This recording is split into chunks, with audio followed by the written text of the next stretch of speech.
Feliz y bendecido día, aprendiendo un curso de milagros. El secreto de la verdadera oración es olvidarte de las cosas que crees necesitar. Pedir algo específico es igual que ver el pecado primero y luego perdonarlo.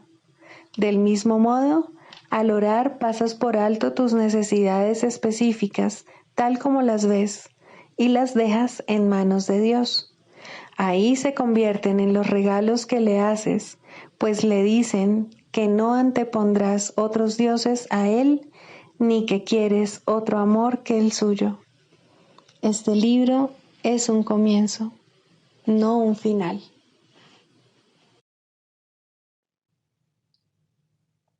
Del prefacio, que postula, párrafo 1. ¿Qué postula? Nada real puede ser amenazado. Nada irreal existe. En esto radica la paz de Dios. Así comienza un curso de milagros, el cual establece una clara distinción entre lo real y lo irreal, entre el conocimiento y la percepción. El conocimiento es la verdad y está regido por una sola ley, la ley del amor o Dios. La verdad es inalterable, eterna e inequívoca.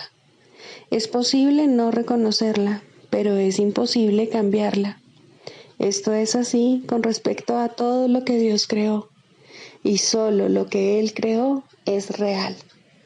La verdad está más allá del aprendizaje porque está más allá del tiempo y de todo proceso. No tiene opuestos, ni principio, ni fin.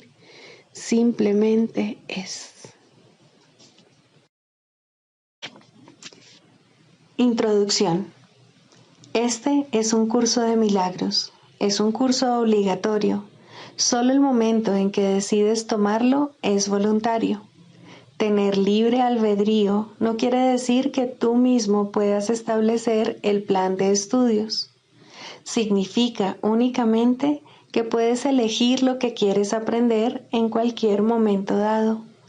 Este curso no pretende enseñar el significado del amor, pues eso está más allá de lo que se puede enseñar. Pretende, no obstante, despejar los obstáculos que impiden experimentar la presencia del amor, el cual es tu herencia natural. Lo opuesto al amor es el miedo, pero aquello que todo lo abarca no puede tener opuestos. Este curso puede, por lo tanto, resumirse muy simplemente de la siguiente manera. Nada real puede ser amenazado. Nada irreal existe. En esto radica la paz de Dios. Capítulo 1. El significado de los milagros. Primero, principios de los milagros. Principio 11. La oración es el vehículo de los milagros. Es el medio de comunicación entre lo creado y el Creador. Por medio de la oración se recibe amor y por medio de los milagros se expresa amor.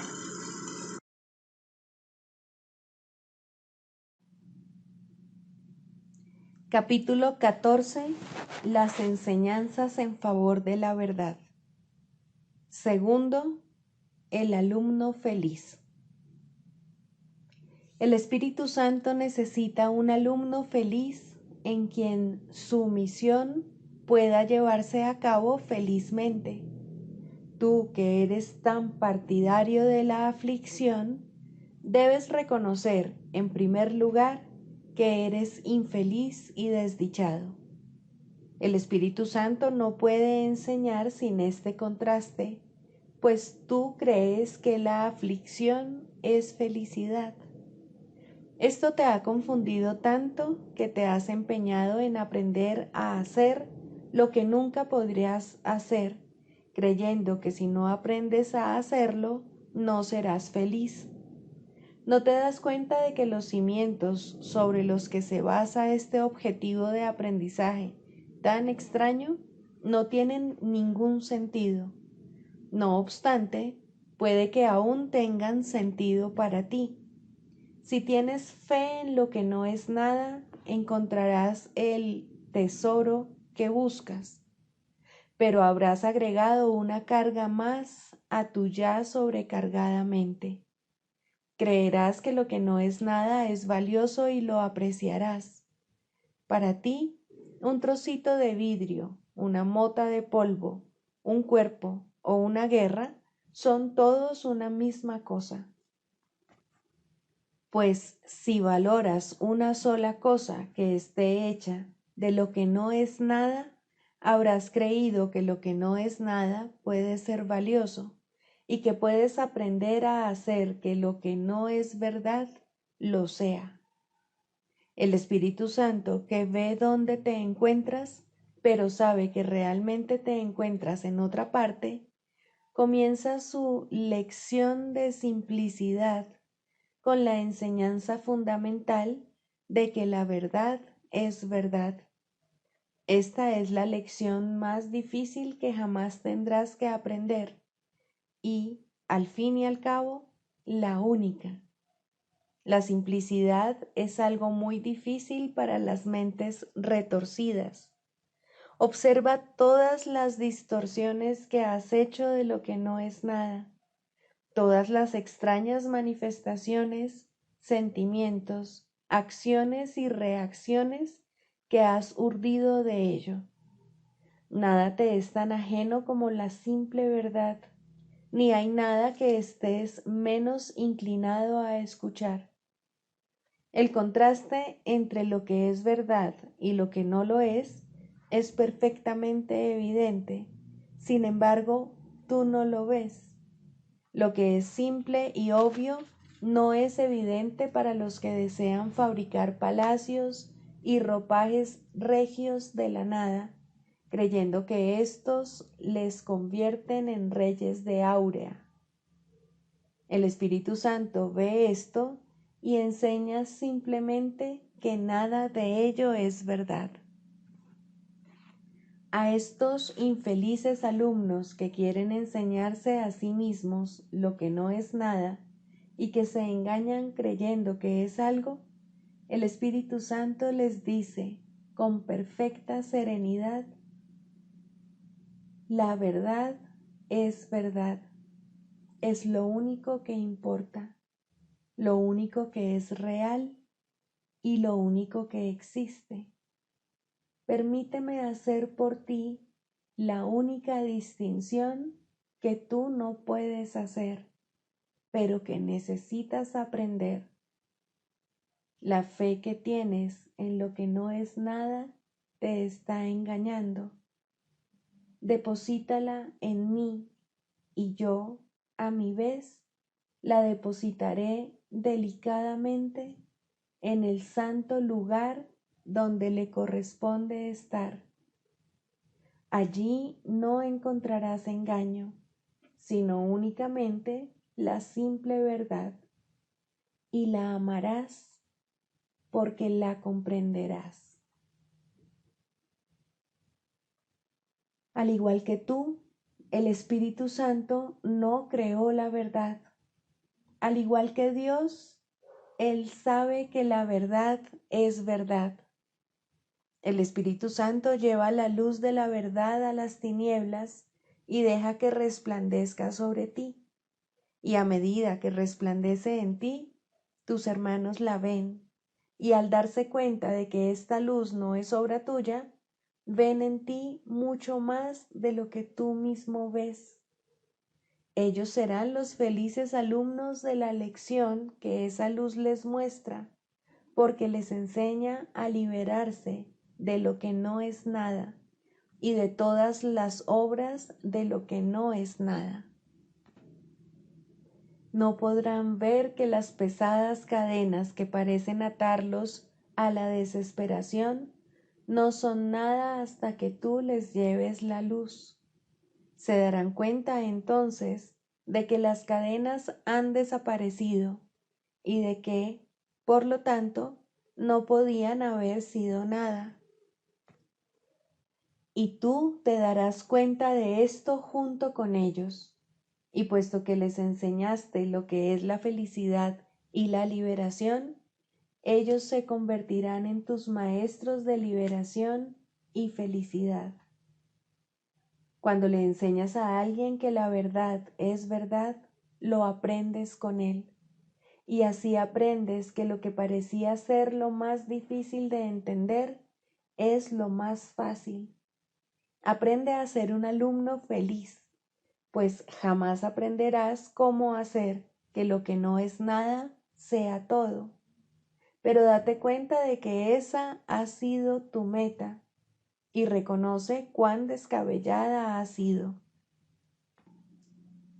Alégrate de que haya sido deshecha, pues cuando la examinas honestamente, queda deshecha. Dije anteriormente, no te conformes con lo que no es nada, pues has creído que lo que no es nada podía hacerte feliz, mas eso no es verdad. Si quieres ser un alumno feliz, tienes que entregarle al Espíritu Santo todo lo que has aprendido para así desaprenderlo y luego empezar a aprender las gozosas lecciones que se suceden rápidamente sobre los sólidos cimientos de que la verdad es verdad, pues lo que se construye sobre ellos es verdad y está basado en la verdad. Todo un universo de aprendizaje se revelará ante ti en toda su maravillosa simplicidad. Y puesto que tendrás la verdad ante ti, no desearás volver la vista atrás. El alumno feliz satisface las condiciones del aprendizaje en este mundo, de la misma forma en que satisface las condiciones del conocimiento en el reino. Todo ello se basa en el plan del Espíritu Santo para liberarte del pasado y revelarte el camino hacia la libertad, pues la verdad es verdad. ¿Qué otra cosa podía o pudo jamás serlo? En esta simple lección se encuentra la llave de la lóbrega puerta que crees está cerrada para siempre. Construiste esa puerta de la nada y detrás de ella no hay nada. La llave no es más que la luz que con su resplandor desvanece las siluetas, formas y temores de lo que no es nada. Acepta de las manos de Cristo esta llave que abre la puerta de la libertad para que puedas unirte a Él en la santa misión de difundir la luz.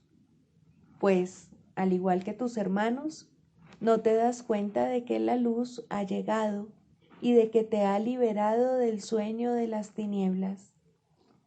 Ve a tus hermanos libres y aprende de ellos cómo liberarte de las tinieblas. La luz que refulge en ti los despertará y ellos no dejarán que sigas durmiendo. La visión de Cristo se otorga en el mismo instante en que se percibe. Allí, donde todo es claro, todo es santidad. La quietud de su simplicidad es tan irresistible que te darás cuenta de que es imposible negar la simple verdad, pues no hay nada más. Dios está en todas partes y su Hijo mora en él junto con los demás. ¿Cómo puede entonar cantos fúnebres cuando esto es cierto?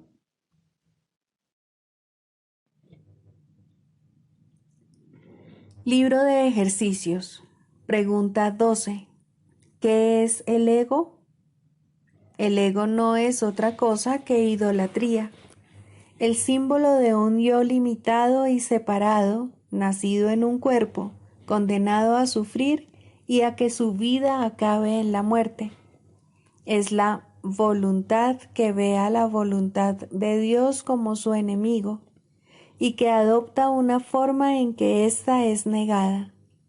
El ego es la prueba de que la fuerza es débil y el amor temible. La vida en realidad es la muerte y solo lo que se opone a Dios es verdad. El ego es demente, lleno de miedo, cree alzarse más allá de lo omnipresente, aparte de la totalidad y separado de lo infinito. En su demencia cree también haber vencido a Dios mismo, y desde su terrible autonomía ve que la voluntad de Dios ha sido destruida. Sueña con el castigo y tiembla ante las figuras de sus sueños, sus enemigos que andan tras él, queriendo asesinarlo antes de que él pueda proteger su seguridad, atacándolos primero. El Hijo de Dios no tiene ego. ¿Qué puede saber él de la locura o de la muerte de Dios cuando mora en él? ¿Qué puede saber de penas o de sufrimientos cuando vive en una dicha eterna? ¿Qué puede saber del miedo o del castigo, del pecado o de la culpabilidad, del odio o del ataque, cuando lo único que le rodea es paz eterna, por siempre imperturbable y libre de todo conflicto, en la tranquilidad y silencio más profundos? Conocer la realidad significa no ver al ego ni a sus pensamientos, sus obras o actos, sus leyes o creencias, sus sueños o esperanzas, así como tampoco los planes que tiene para su propia salvación y el precio que hay que pagar por creer en él. Desde el punto de vista del sufrimiento, el precio que hay que pagar por tener fe en él es tan inmenso que la ofrenda que se hace a diario en su tenebroso santuario es la crucifixión del Hijo de Dios. Y la sangre no puede sino correr ante el altar donde sus enfermizos seguidores se preparan para morir. Una sola azucena de perdón, no obstante, puede transformar la obscuridad en luz y el altar a las ilusiones en el templo a la vida misma. Y la paz se les restituirá para siempre a las santas mentes que Dios creó como su Hijo, su morada, su dicha y su amor, completamente suyas y completamente unidas a Él.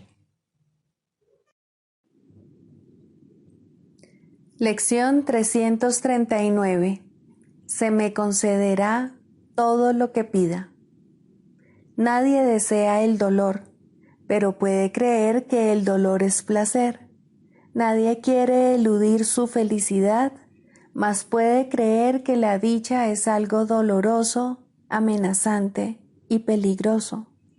No hay nadie que no haya de recibir lo que pida, pero puede estar ciertamente confundido con respecto a lo que quiere y al estado que quiere alcanzar. ¿Qué podría pedir, pues, que al recibirlo aún lo siguiese deseando? Ha pedido lo que le asustará y le hará sufrir. Resolvamos hoy pedir lo que realmente deseamos, y solo eso, de manera que podamos pasar este día libres de temor y sin confundir el dolor con la alegría o el miedo con el amor. Padre, te ofrezco este día. Es un día en el que no haré nada por mi cuenta, sino que tan solo oiré tu voz en todo lo que haga. Y así te pediré únicamente lo que tú me ofreces y aceptaré únicamente los pensamientos que tú compartes conmigo.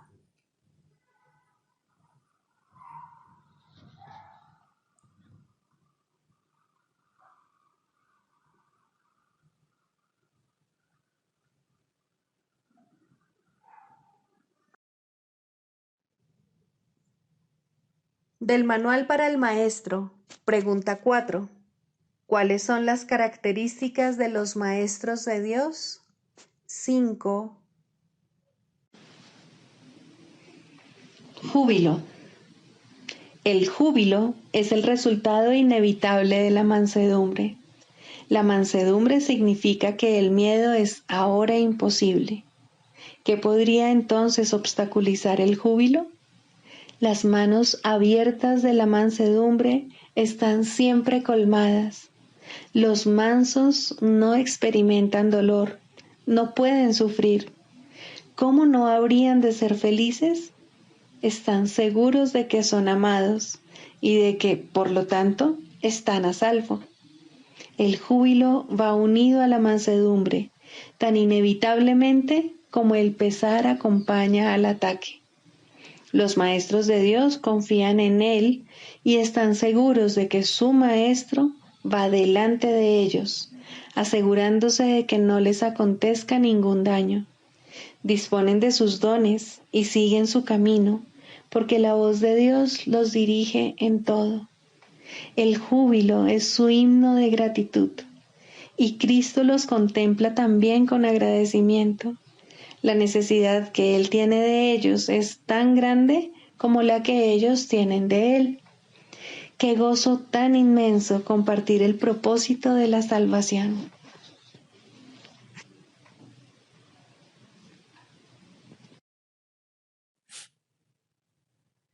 Manual para el maestro. Pregunta 5. ¿Cómo se logra la curación? Para que la curación pueda tener lugar, es necesario que se entienda el propósito de la ilusión de la enfermedad. Sin ese entendimiento, la curación es imposible. Primero, el propósito de la enfermedad. La curación se logra en el instante en que el enfermo deja de atribuirle valor al dolor. ¿Quién elegiría sufrir a menos que pensase que con ello podría ganar algo y algo que tiene valor para él? Indudablemente cree que está pagando un precio módico por algo de mayor valor, pues la enfermedad es una elección, una decisión. Es la elección de la debilidad procedente de la equivocada convicción de que es fuerza. Cuando esto ocurre, se ve a la verdadera fuerza como una amenaza y a la salud como algo peligroso. La enfermedad es un método concebido en la locura para sentar al Hijo de Dios en el trono de su Padre. A Dios se le ve como algo externo, poderoso y feroz, ansioso por quedarse con todo el poder para sí mismo. Solo con su muerte puede su Hijo conquistarle. ¿Y qué representa la curación dentro de esta loca convicción? Simboliza la derrota del Hijo de Dios y el triunfo de su Padre sobre él. Representa el desafío supremo, en forma directa, que el Hijo se ve forzado a aceptar. Representa todo lo que él se ocultaría a sí mismo para proteger su vida. Si se cura, él es responsable de sus pensamientos, y si es responsable de sus pensamientos, será destruido a fin de demostrarle cuán débil y miserable era. Mas, si él mismo elige la muerte, su debilidad se convierte en su fuerza.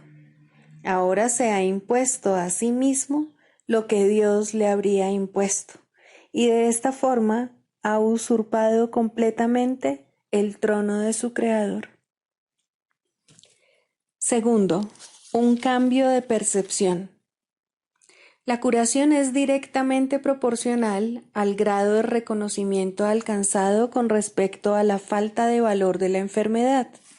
Solo con decir, con esto no gano nada, uno se curaría. Pero antes de uno poder decir esto, es preciso reconocer ciertos hechos.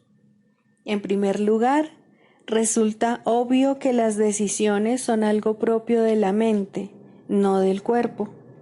Si la enfermedad no es más que un enfoque defectuoso de solventar problemas, tiene que ser entonces una decisión. Y si es una decisión, es la mente y no el cuerpo la que la toma. La resistencia a reconocer este hecho es enorme, ya que la existencia del mundo tal como lo percibes depende de que sea el cuerpo el que toma las decisiones. Términos tales como instintos, reflejos y otros similares representan intentos de dotar al cuerpo con motivadores no mentales. En realidad, tales términos no hacen más que enunciar o describir el problema, pero no lo resuelven. La base fundamental de la curación es la aceptación del hecho de que la enfermedad es una decisión que la mente ha tomado a fin de lograr un propósito para el cual se vale del cuerpo. Y esto es cierto con respecto a cualquier clase de curación. El paciente que acepta esto se recupera. Si se decide en contra de la recuperación, no sanará. ¿Quién es el médico entonces? La mente del propio paciente. El resultado acabará siendo el que él decida. Agentes especiales parecen atenderle, sin embargo, no hacen otra cosa que dar forma a su elección.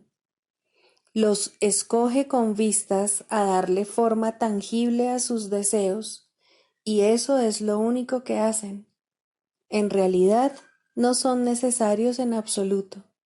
El paciente podría sencillamente levantarse sin su ayuda y decir, no tengo ninguna necesidad de esto. No hay ninguna forma de enfermedad que no se curase de inmediato. ¿Qué es lo único que se necesita para que este cambio de percepción tenga lugar? Simplemente esto, el reconocimiento de que la enfermedad es algo propio de la mente y de que no tiene nada que ver con el cuerpo.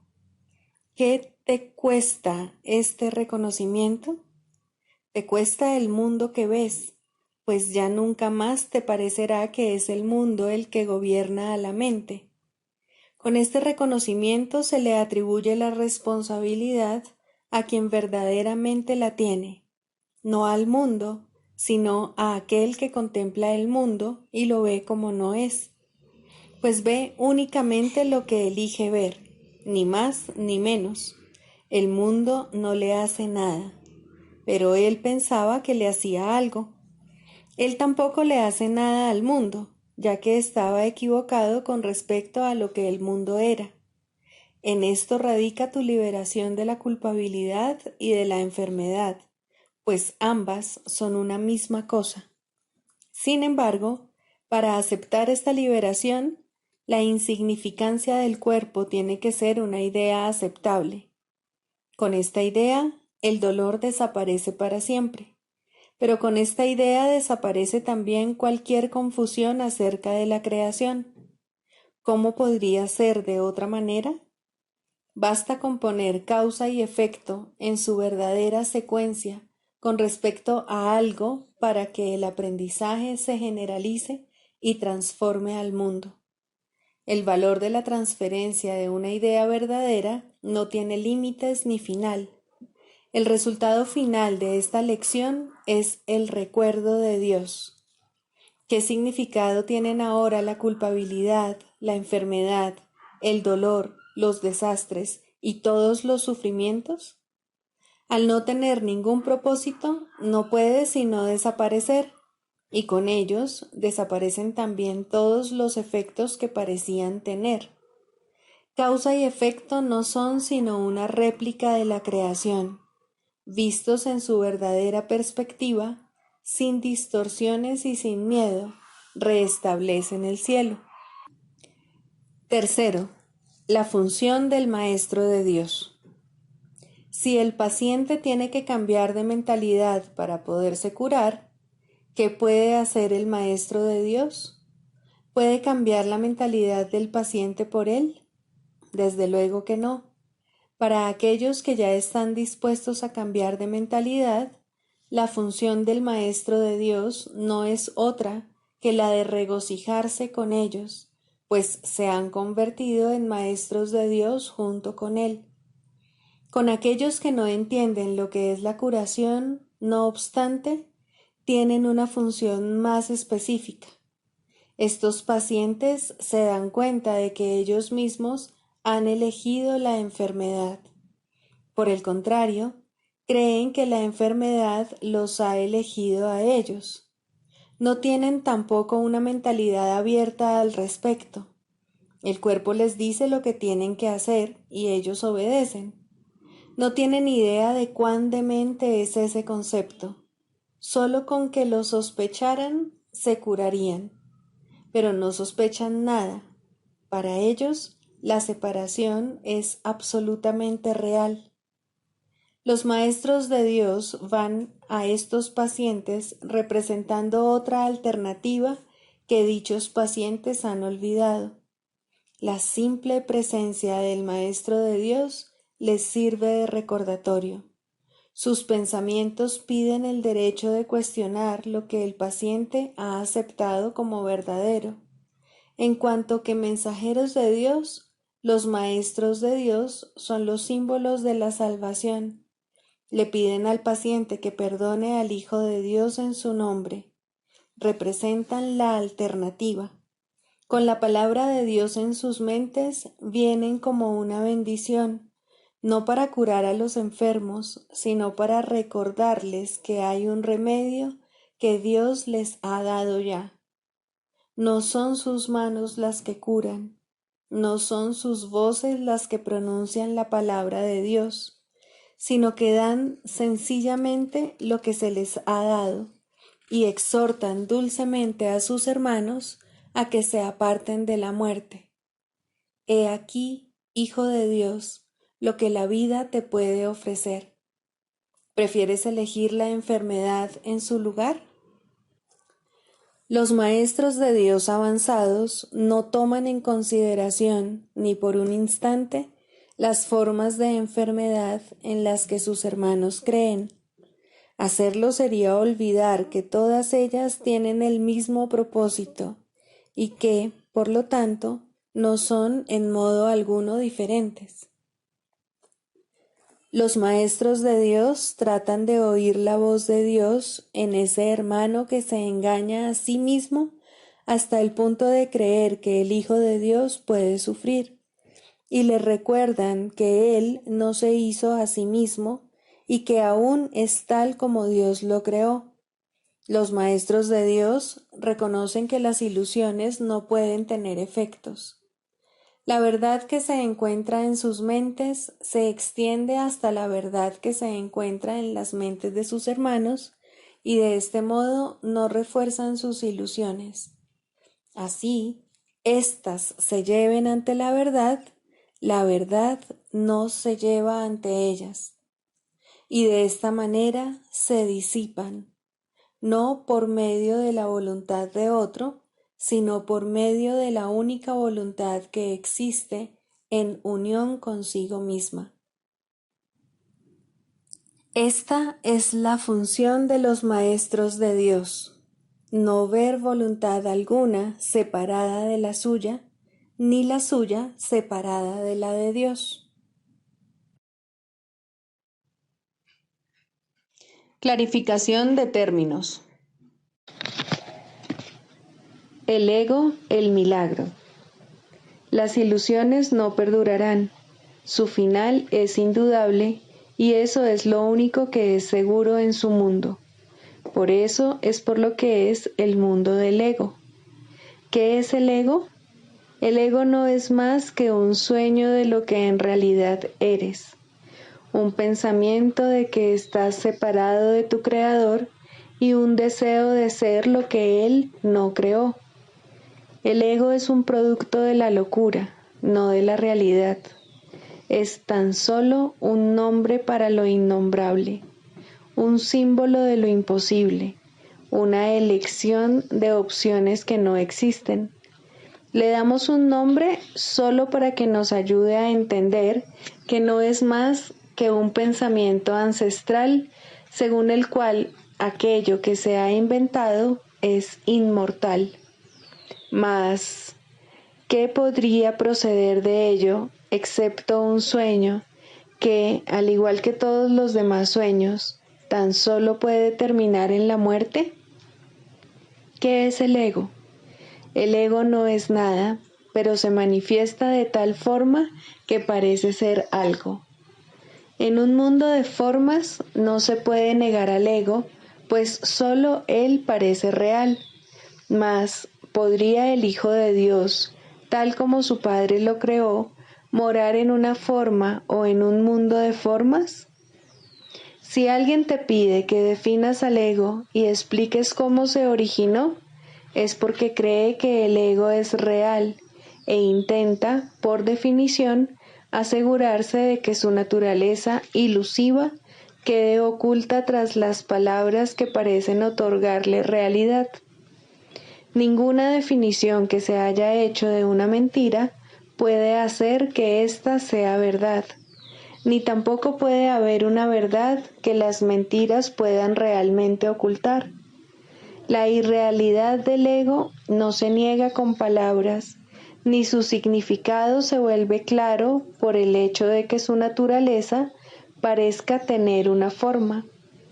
¿Quién puede definir lo indefinible? Sin embargo, incluso para esto hay una respuesta. No podemos formular realmente una definición de lo que es el ego, pero sí podemos decir lo que no es. Y esto lo podemos ver con perfecta claridad. Basándonos en eso, podemos deducir lo que es. Observa su opuesto y verás la única respuesta que tiene sentido. A lo opuesto al ego, desde cualquier punto de vista, origen, efectos y consecuencias, le llamamos milagro. En él encontramos todo lo que no tiene que ver con el ego en este mundo. El milagro es lo opuesto al ego, y solo en él podemos observar lo que era el ego, pues en él vemos lo que éste aparentemente hacía, y la causa y sus efectos no pueden sino seguir siendo una misma cosa. Donde antes había obscuridad, ahora veremos luz. ¿Qué es el ego? Lo que antes era la obscuridad. ¿Dónde está el ego? Donde antes estaba la oscuridad. ¿Qué es ahora y dónde puede encontrársele? No es nada y no se le puede encontrar en ninguna parte. Ahora la luz ha llegado y su opuesto se ha ido sin dejar ni rastro. Donde antes había maldad, ahora hay santidad. ¿Qué es el ego? Lo que antes era maldad. ¿Dónde está el ego? En una pesadilla que solo parecía ser real mientras la estabas soñando. Donde antes había crucifixión, ahora está el Hijo de Dios. ¿Qué es el ego? ¿Quién tiene necesidad de preguntar? ¿Dónde está el ego? ¿Quién necesita ir en busca de ilusiones ahora que los sueños han desaparecido? ¿Qué es un milagro? Un milagro es un sueño también, pero si observas todos los aspectos de ese sueño, jamás volverás a dudar.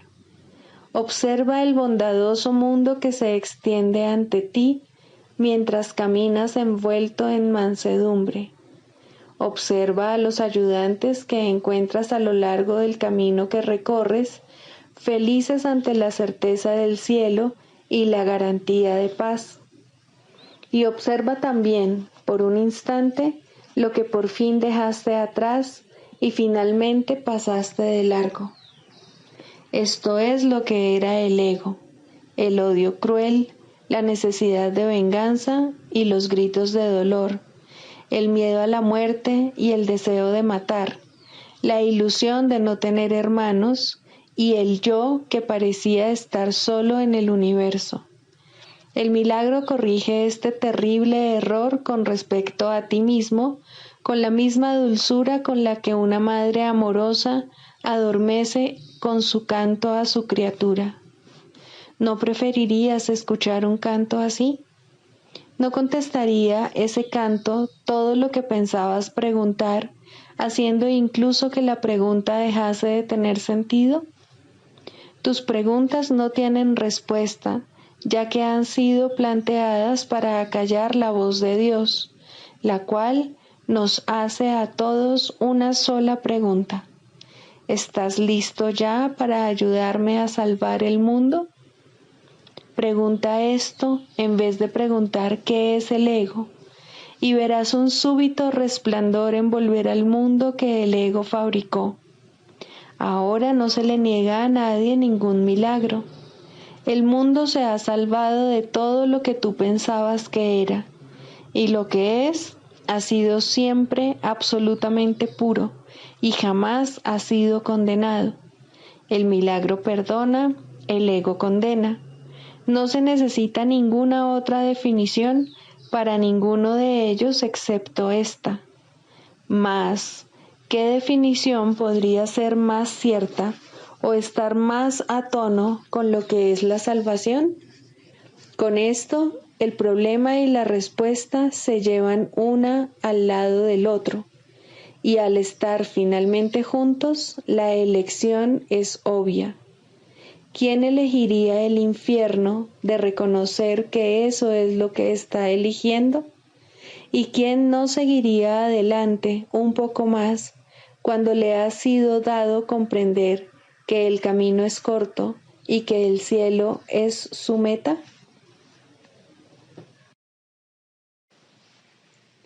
Anexo Psicoterapia. Introducción. La psicoterapia es la única forma de terapia que existe, puesto que solo la mente puede estar enferma, solo la mente puede ser sanada, solo la mente tiene necesidad de sanación. Este no parece ser el caso, pues las manifestaciones de este mundo parecen bastante reales. La psicoterapia es necesaria para que un individuo pueda comenzar a cuestionar su realidad. Algunas veces puede comenzar a abrir su mente sin ayuda formal, pero incluso entonces es siempre algún cambio en su percepción de las relaciones interpersonales lo que le permite hacerlo. Algunas veces necesita una relación más estructurada y extensa con un terapeuta oficial. En ambos casos, la tarea es la misma.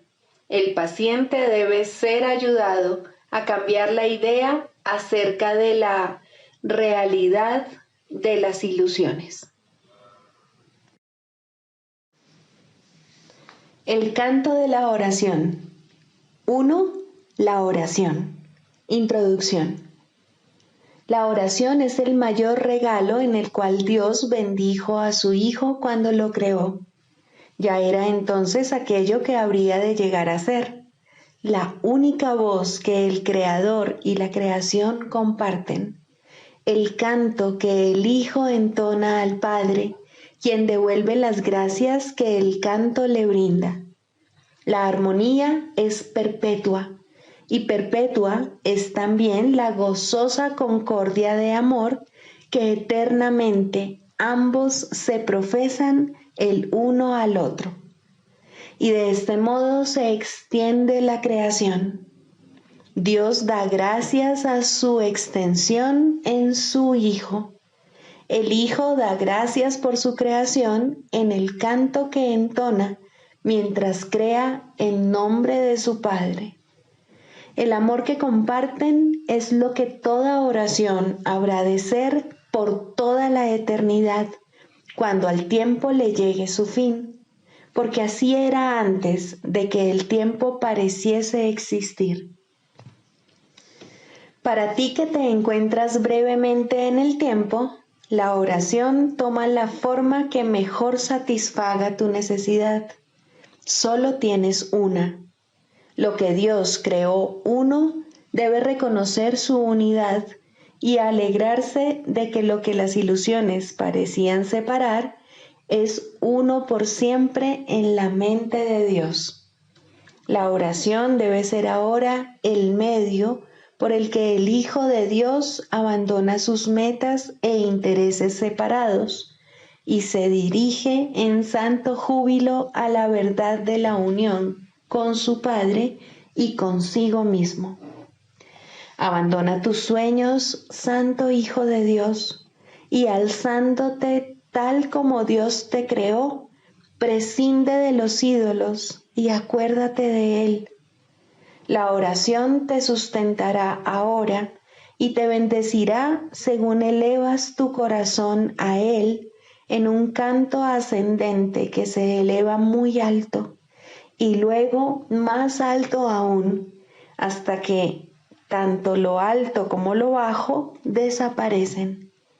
La fe en tu objetivo crecerá y te apoyará a medida que asciendas por la luminosa escalera que te lleva a las praderas celestiales y al umbral de la paz. Pues esto es la oración, y ahí se encuentra la salvación. Este es el camino, este es el regalo que Dios te hace. Primero, la verdadera oración. La oración es un camino que ofrece el Espíritu Santo para llegar a Dios. No es simplemente una petición o una súplica. No tendrá éxito hasta que te des cuenta de que no pide nada. ¿De qué otra manera, si no, podría cumplir su propósito? Es imposible rezar por ídolos y esperar llegar a Dios. La verdadera oración debe evitar la trampa de convertirse en una súplica. Pide más bien recibir lo que ya ha sido dado, aceptar lo que ya está ahí. Se te ha dicho que le pidas al Espíritu Santo la respuesta a cualquier problema específico y que recibirás una respuesta específica si tal es tu necesidad. Se te ha dicho también que solo hay un problema y solo una solución. En lo que respecta a la oración, esto no es contradictorio. En este mundo hay que tomar decisiones y hay que tomarlas, tanto si son ilusorias como si no. No se te puede pedir que aceptes respuestas que se encuentran más allá del nivel de necesidad que puedes reconocer. Por lo tanto, no es la forma de la petición lo que importa, ni tampoco cómo se hace. La forma de la respuesta, si es que procede de Dios, satisfará tu necesidad tal como tú la percibas. Mas ello es simplemente un eco de la respuesta de su voz. El verdadero sonido es siempre un canto de acción de gracias y de amor. No puedes, por lo tanto, pedir el eco. El canto es lo que constituye el regalo.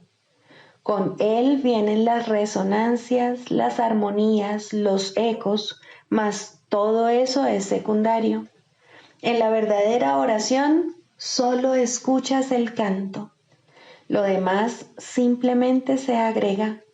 Has buscado primero el reino de los cielos y todo lo demás ciertamente se te ha dado por añadidura. El secreto de la verdadera oración es olvidarte de las cosas que crees necesitar. Pedir algo específico es igual que ver el pecado primero y luego perdonarlo. Del mismo modo, al orar, pasas por alto tus necesidades específicas tal como las ves y las dejas en manos de Dios. Ahí se convierten en los regalos que le haces, pues le dicen que no antepondrás otros dioses a Él, ni que quieres otro amor que el suyo. ¿Cuál otra podría ser su respuesta, sino tu recuerdo de Él? ¿Puede esto cambiarse por un insignificante consejillo para un problema de apenas un instante de duración? La respuesta de Dios es para toda la eternidad. Sin embargo, todas las pequeñas respuestas están contenidas en ella. Orar es hacerse a un lado, un abandonarse, un momento de sosegada escucha y amor. No debe confundirse con súplicas de ninguna clase. ya que es una manera de recordar tu santidad. ¿Por qué habría de suplicar la santidad cuando tiene pleno derecho a todo lo que el amor ofrece? Y es al amor a donde vas cuando oras. La oración es una ofrenda, un renunciar a ti mismo para ser uno con el amor. No hay nada que pedir porque ya no hay nada más que desear. Esa nada se convierte en el altar de Dios y desaparece en él. Este no es un nivel de oración que todo el mundo pueda alcanzar por ahora. Aquellos que aún no lo han conseguido necesitan que los ayudes con tus oraciones, porque su pedir no se basa todavía en la aceptación. El que alguien ayude con sus oraciones no significa que otro medie entre tú y Dios, pero sí significa que otro está a tu lado y te ayuda a elevarte hasta Él. Quien se ha dado cuenta de la bondad de Dios, ora sin temor, y el que ora sin temor no puede sino llegar hasta Él. Por lo tanto, también Él puede llegar hasta su Hijo, donde quiera que éste se encuentre, y cualquiera que sea la forma que parezca adoptar. Orar a Cristo en cualquiera es una verdadera oración, porque constituye un regalo de agradecimiento a su Padre. Pedir que Cristo no sea sino Él mismo no es una súplica, es un canto de gratitud por lo que eres. En esto radica el poder de la oración. No pide nada y lo recibe todo. Esta oración puede ser compartida porque recibe por todos. Orar con alguien que sabe que esto es verdad es haber recibido respuesta. Tal vez la forma concreta de la solución a un problema específico se le ocurra a uno de vosotros, no importa a quién de los dos sea. Tal vez os llegue a ambos si estáis en una genuina armonía el uno con el otro. Mas vendrá porque os habéis dado cuenta de que Cristo habita en los dos. Esa es su única verdad.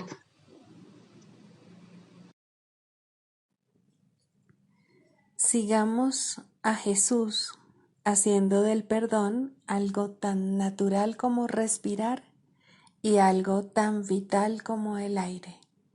Amén.